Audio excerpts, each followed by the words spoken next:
Hi అండి. SVL digital నాలెడ్జ్‌కి స్వాగతం.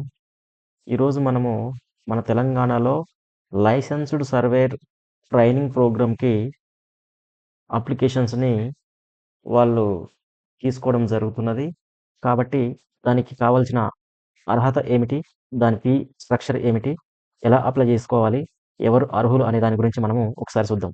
ముందుగా ఇక్కడ మనం చూసినట్లయితే ఇది Telangana academy of land information and management TALIM అని కూడా అంటారు. ఇది గచ్చిబౌలి, హైదరాబాద్‌లో నుండెళ్ళి మనకి అప్లికేషన్స్‌ని వాళ్ళు తీసుకోవడం జరుగుతుంది. ఇది మొత్తం మనము ఆన్‌లైన్‌లో చేసుకోవచ్చు.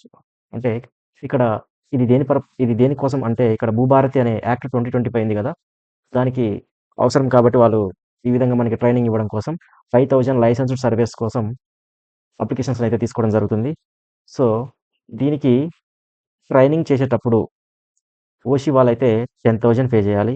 బీసీ వాళ్ళైతేనేమో 5,000 పే చేయాలి. ఎస్సీ, ఎస్టీ వాళ్ళైతేనేమో 2,500 పే చేయాలి. అయితే దీనికి ఎలిజిబిలిటీ ఏమిటంటే ఈ కింది విధంగా ఉండాలి. ఏజ్ అనేది 18 ఇయర్స్ తగ్గకుండా ఉండాలి. ఇక్కడుంది గదా! 18 ఇయర్స్ తగ్గకుండా ఉండాలి. Okay. And last date of the application అంటే 17 మే 2025 ఈలోపు మనం అప్లికేషన్ చేసుకోవాల్సుంటుంది. ఓసీ అండ్ బీసీ వాళ్ళకైతేనేమో ఏజ్ అనేది మనకిక్కడ 18-35 లోపు ఏజ్ ఉండాలి.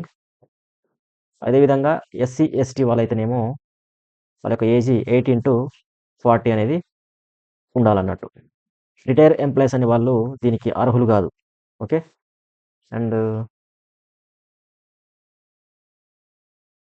ఇక్కడ ఫిజికల్‌గా ఇక్కడ ఇక్కడ చూపెడుతున్నారిక్కడ. ఏందది? Physical fitness certificate. Physical fitness certificate అనేది కంపల్సరీ కావాలి. ఎక్కడెళ్ళంటే certified from the civil surgeon.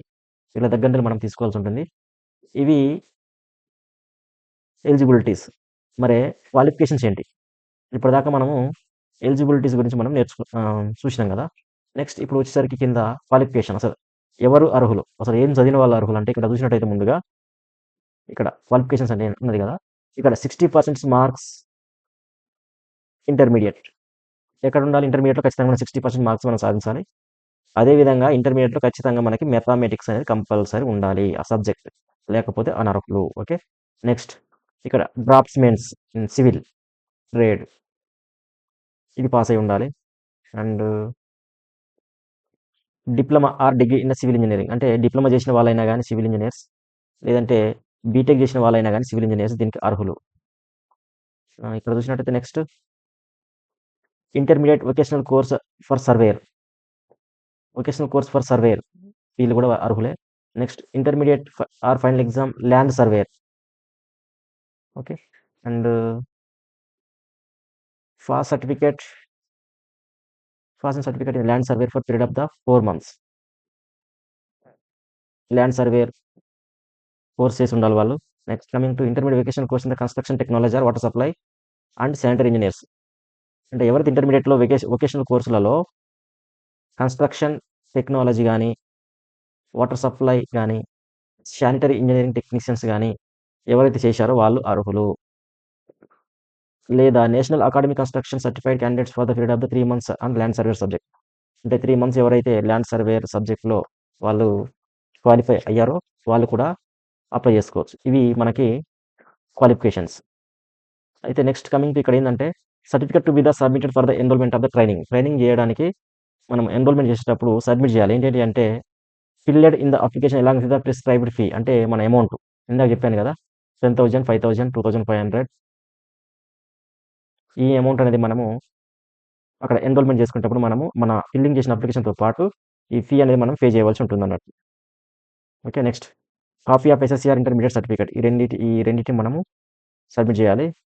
దాంతో పాటు మన ఐటీఐ గాని, లేదంటే డిప్లొమా గాని, బీటెక్ గాని చేసినటువంటి క్వాలిఫైడ్ ఈ మార్క్స్ మెమోని మనము వాళ్ళకి సబ్మిట్ చేయవలసి ఉంటుంది.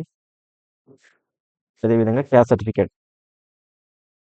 ఇవి నెక్స్ట్ ఇంకోటి ఆధార్ కార్డ్. ఇవి మనము ఎన్రోల్‌మెంట్ టైమ్‌లో మనం ట్రైనింగ్‌కెళ్ళే ముందు అక్కడ మనం సబ్మిట్ చేయవలసి ఉంటుందన్నట్టు. టైమ్ లైన్ ఇక్కడొచ్చేసరికి ఆల్రెడీ మనకి అప్లికేషన్స్ స్టార్ట్ అయిపోయినాయి. ఎప్పుడంటే 5థ్ మే టు 17థ్ మే. లాస్ట్ డేట్ మనకి 17థ్ వరకుంది. అండ్ ఇక్కడ మన సెలెక్టెడ్ క్యాండిడేట్ ఎవరైతే ఇప్పుడు మీ సేవ ద్వారా అప్లై చేసుకుంటారో, ఇది ఓన్లీ మన మీ సేవ ద్వారా మాత్రం అప్లికేషన్ చేసుకోవాలి. బయట ఎక్కడ చేయడానికి వీలు లేదు. సో, ఎవరైతే చేస్తారో చేసిన తర్వాత ఈ సెలెక్టెడ్ క్యాండిడేట్‌ని 22nd రోజు వాళ్ళు అనౌన్స్ చేయడం జరుగుతుంది. ఈరోజు 22nd రోజు వాళ్ళు అనౌన్స్ చేయడం జరుగుతుంది. కమెన్స్‌మెంట్ ఆఫ్ ద ట్రైనింగ్ అంటే 26 ఇదే నెలల 4 డేస్ అంటే 4 డేస్ తర్వాత. ఇక్కడ మనకి వాళ్ళు అనౌన్స్ చేసిన డేట్ నుండెళ్ళి 4 డేస్ తర్వాత నెక్స్ట్ కమెన్స్‌మెంట్ ఆఫ్ ట్రైనింగ్ అనేది మనకి స్టార్ట్ కావడం జరుగుతుందన్నట్టు. సో, నెక్స్ట్ ఇక్కడ కమింగ్ టు ఇక్కడ applications are for prospective obtain download from the any Mee Seva centre by paying 100 అంటే మనం అప్లికేషన్ చేసేటప్పుడు మనకి ఫీ అనేది ₹100 తీసుకోవడం జరుగుతుందన్నట్టు.